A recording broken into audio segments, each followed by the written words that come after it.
Selamünaleyküm hanımlar, mutfağıma hoş geldiniz. Bugün sizlere bayram gününde yaptığımız büzme burma tatlısının tarifini paylaşacağım.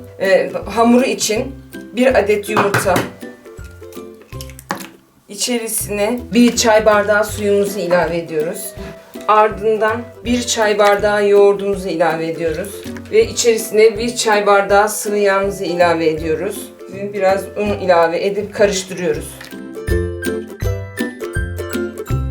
Ve içerisine 3 yemek kaşığı sirke ilave ediyoruz. Sirkeyi de çıtırlık vermesi için, çıtır çıtır olması için burma tatlımızın. Ve ardından 1 paket kabartma tozunu ilave ediyoruz. Ve hamurumuzu yoğurmaya başlıyoruz.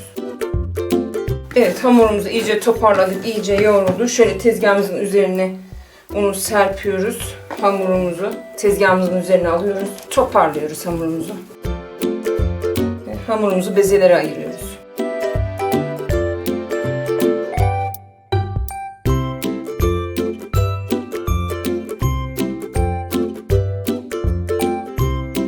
Evet, bezelerimiz hazır. 15 dakika bezelerimizi dinlendirdikten sonra açma işlemine başlayabiliriz. Hamurlarımız dinlenirken 250 gram tereyağı, 1 çay bardağı sıvı yağ eritmeye götürüyoruz. Evet, hamurumuz dinlendi. Şimdi açma işlemine başlıyoruz. Açarken un değil de nişasta kullanıyoruz. 300 gram kadar buğday nişastası gidiyor. Buğday nişastasını döktük, açmaya başlıyoruz.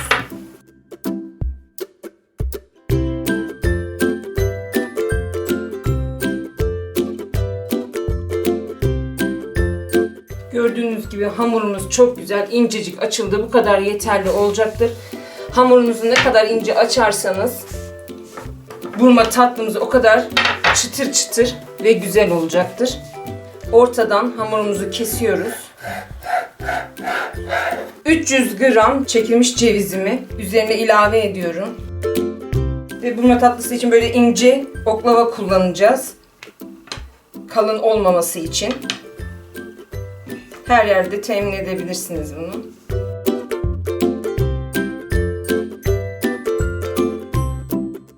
Evet, hamurumuzu büzüyoruz. Aynı işlemi bu yufkamıza da yapıyoruz. Ve tepsimize koyuyoruz.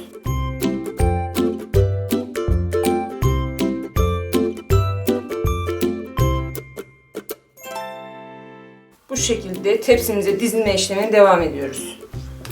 Son bezemizi açıyoruz. Evet, hamurlarımızı nişasta yardımıyla çok güzel açtık. Yufkalarımızı çok güzel incecik açacağız. Ne kadar ince açarsak o kadar burma tatlımız kıyır kıyır, çıtır çıtır olur. İncecik açmaya özen gösterelim. Ununuzun mutlaka çok güzel olması lazım. Böreklik undan olması lazım. Eğer ununuz iyi değil, kaliteli değilse hamurunuz güzel açılmaz.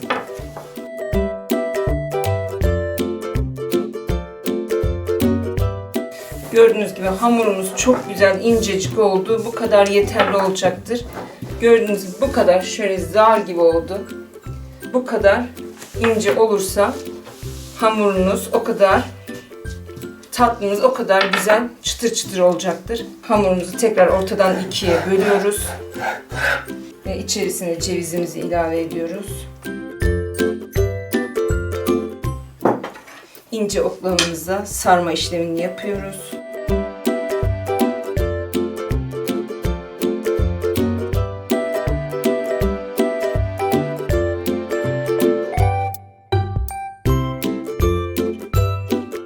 Hamurumuzu bu şekilde büzüyoruz. Büzme burma tatlımızı şöyle kenara alalım. Aynı işlemi bu hamur yufkamız için de geçerli. Tepsimizi alıyoruz. Tepsimize yerleştirdik. Verdiğim ölçüde tam bu 34 santim tepsim vardı. Tam buna denk geldi. Gördüğünüz gibi hiç hamurum artmadı. Tam tepsi ölçüme göre. Ve eritmiş olduğum tereyağı sıvı yağ karışımını açmış olduğumuz tatlımızın üzerine döküyoruz. tatlım çıtır çıtır, kıyır kıyır olmuyor diyorsanız mutlaka bu tarifi denemenizi istiyorum. Harika bir burma tatlısı oluyor. Çıtır çıtır, kıyır kıyır.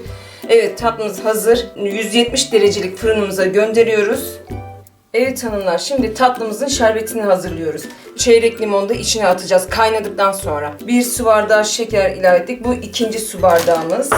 3, 4 ve su ilave edeceğiz. 1, 2, 3, 4, 5. Gördüğünüz gibi şerbetimiz oldu. Şerbetimizi kaynadıktan sonra, fokurdadıktan sonra yarım saat tutuyoruz. Tam yarım saat yeterli oluyor.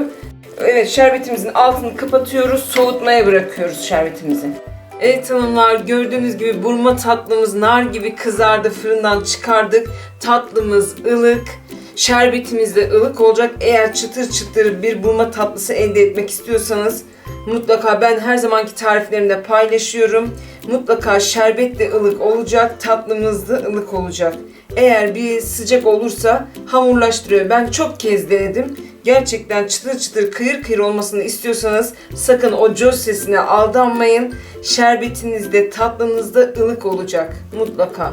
Benim verdiğim bu ölçüleri, verdiğim bu püf noktalarıyla birlikte yaparsanız gerçekten kıyır kıyır, çıtır çıtır bir tatlı elde etmiş olursunuz. Gördüğünüz gibi muhteşem gözüküyor. Bayram sofralarınızı şenlendirecek bir tatlı. Tam kıvamında.